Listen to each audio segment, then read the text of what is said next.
नमस्कार दोस्तों, आज के इस YouTube वीडियो में हम लोग चर्चा करेंगे आर्थराइटिस के बारे में। आज वर्ल्ड आर्थराइटिस डे है और आज हमारे साथ में एक्सपर्ट हैं डॉक्टर रामकेश सिंह परमार जी। हम सर से जानना चाहेंगे आर्थराइटिस के बारे में। मेरे कुछ क्वेश्चन है सर। पहला मेरा क्वेश्चन है कि आर्थराइटिस क्या होता है? जी बहुत बहुत धन्यवाद डॉक्टर सोनू गढ़वाल। इस वीडियो के माध्यम से आज विश्व आर्थराइटिस दिवस के शुभ अवसर पर आपने जो एक प्रश्न किया है कि आर्थराइटिस क्या है। आइटिस मतलब इन्फ्लेमेशन और आर्थ यानी कि जॉइंट, जो हमारे जोड़ हैं यानी जो दो हड्डियों के बीच की जो संधि है, इसके बीच किसी कारण से अगर इन्फ्लेमेशन प्रदाह या इन्फ्लेमेशन यानी कि आप ऐसे मान सकते हैं कि कोई जैसे कांटा लगता है वहाँ सूजन आ जाना, किस तरह से यहाँ पर डैमेज होने के जो चांस स्टार्ट होते हैं या कोई इन्फ्लेमेशन होता है, उसको आर्थराइटिस बोलते हैं। दूसरी चीज, ये आर्थराइटिस साइंटिफिक वे के अंदर मोनो आर्थराइटिस हो सकती है, पॉसी आर्थराइटिस हो सकती है और पॉली आर्थराइटिस हो सकती है। आर्थराइटिस के पेशेंट्स के लिए यह वीडियो हमारे कंसल्टेंट्स एक्सपर्ट जो डॉक्टर्स हैं उनके लिए भी इम्पोर्टेंट है। आर्थराइटिस के पेशेंट्स में और मरीजों को भी मैं कहना चाहता हूं डॉक्टर सोनू कि जोड़ों की समस्या में आपको ये डिफरेंशिएट करना बहुत जरूरी है कि आर्थराइटिस किस तरह की है। जोड़ों की बीमारी कोई एक तरह की नहीं होती है। सबसे पहली चीज तो ये बहुत जरूरी है अवेयरनेस आज विश्व आर्थराइटिस दिवस के शुभ अवसर पर कि हम जोड़ों की बीमारी के बारे में समझें कि क्या होते हैं, और समझना पेशेंट के लिए भी जरूरी है और चिकित्सक के लिए जरूरी है। नंबर 1 तो आप अपने पेशेंट में पकड़िए कि आप उसको मोनो आर्थराइटिस है, पॉली आर्थराइटिस है या फिर पॉसी आर्थराइटिस है। नंबर 1। दूसरी चीज, ये जोड़ों का दर्द आपका या जोड़ों की समस्या कितनी पुरानी है, ये बहुत अच्छा डिपेंड करता है, यानी कि आपको एक्यूट आर्थराइटिस है या फिर क्रॉनिक आर्थराइटिस है। नंबर 2।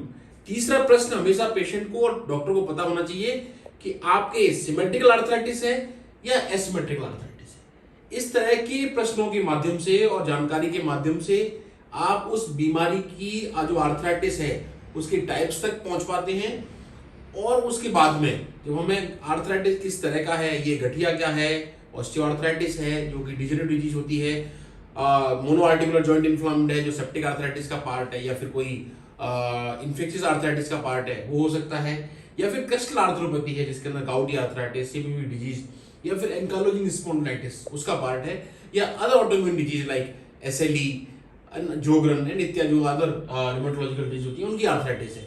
तो ये हमें पकड़ना बहुत जरूरी होता है। तो पहला जो मैसेज है वो यही है कि हम इस आर्थराइटिस डे के अवसर पर पेशेंट की आर्थराइटिस के बारे में पता करें किस तरह की आर्थराइटिस है। जब हमारा डायग्नोसिस प्रॉपर होता है तो ट्रीटमेंट की राह बड़ी आसान हो जाती है और दवाइयां भी कम मात्रा के अंदर देने के बाद उचित इफेक्ट हमें मिलते हैं। सर, मेरा अगला क्वेश्चन यही होगा कि इसके डायग्नोसिस के बाद में अपन उपचार तक कैसे पहुंचे हैं, तो इसके लिए क्या? बिल्कुल बिल्कुल, ये बिल्कुल सही बात है। इसलिए मैनेजमेंट बात करें हम किसी चीज का तो उसमें आर्थराइटिस के मैनेजमेंट के लिए एक प्रॉपर डायग्नोसिस मस्ट है जो कि हमने अभी चर्चा करी है। फिर हम उसके बाद बात करते हैं उपचार की। देखिए, उपचार भी उस डायग्नोसिस पे डिपेंड करता है। अगर आपका रिमेटोइड आर्थराइटिस डायग्नोसिस बनता है तो their plan of rheumatoid arthritis different.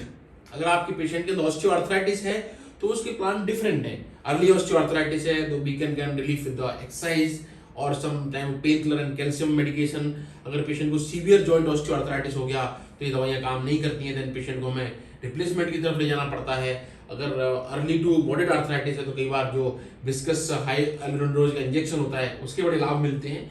इसलिए ये प्लानिंग रहती है, डायग्नोसिस क्या है और डायग्नोसिस के अकॉर्डिंग उसका ट्रीटमेंट प्लान रहता है। जो इन्फ्लेमेटरी आर्थराइटिस होती हैं उसमें नो डाउट स्टेरॉइड का और जो डमार्ड्स होते हैं एंटी न्यूमोटॉइड ड्रग्स होती हैं डिजीज डोज मॉडिफाइंग, उनका बड़ा रोल रहता है। ऑस्टियोआर्थराइटिस के अंदर इस तरह की दवाओं का कोई खास रोल नहीं है, साइड इफेक्ट बहुत ज्यादा होती हैं। इसलिए विश्व आर्थराइटिस दिवस के अवसर पर प्रॉपर डायग्नोसिस और उसके अकॉर्डिंग प्रॉपर ट्रीटमेंट जो मैं आपको बताना चाहता हूँ ये होना बहुत जरूरी है। Thank you sir. आज का जो वीडियो है हमारे व्यूअर्स के लिए लाभदायक होगा। इसके साथ साथ एक चीज ये भी जरूरी है कि किस तरह से हम, जो मैसेज मैं देना चाहता हूं कि क्या करें। आजकल आर्थराइटिस यूथ में बहुत कॉमन हो रही है, आप समझिए बात को। तो युवा क्या करें या हम अपन आपस में क्या करें कि आर्थराइटिस से हमारे जोड़ प्रभावित नहीं हो। देखिए, आर्थराइटिस ठीक है बट जोड़ हमारे बॉडी का भार वहन करते हैं। तो एक तो ओबेसिटी आज जॉइंट्स को डैमेज करने का एक बहुत बड़ा कारण बन गया है।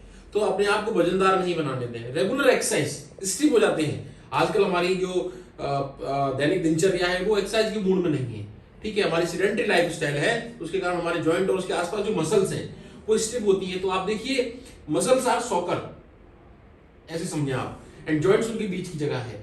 तो जब मसल सही नहीं है तो भी जॉइंट खराब हो सकता है। Yes. इसलिए muscular diseases and articular diseases ये सिडेंटरी लाइफस्टाइल के साथ वर्ज होती हैं, इसीलिए आजकल यूथ ज्यादा प्रभावित हो रहा है।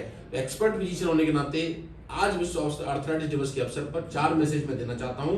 प्रॉपर डायग्नोसिस बहुत जरूरी है, उसी डायग्नोसिस के हिसाब से आपके आर्थराइटिस का मैनेजमेंट जरूरी है।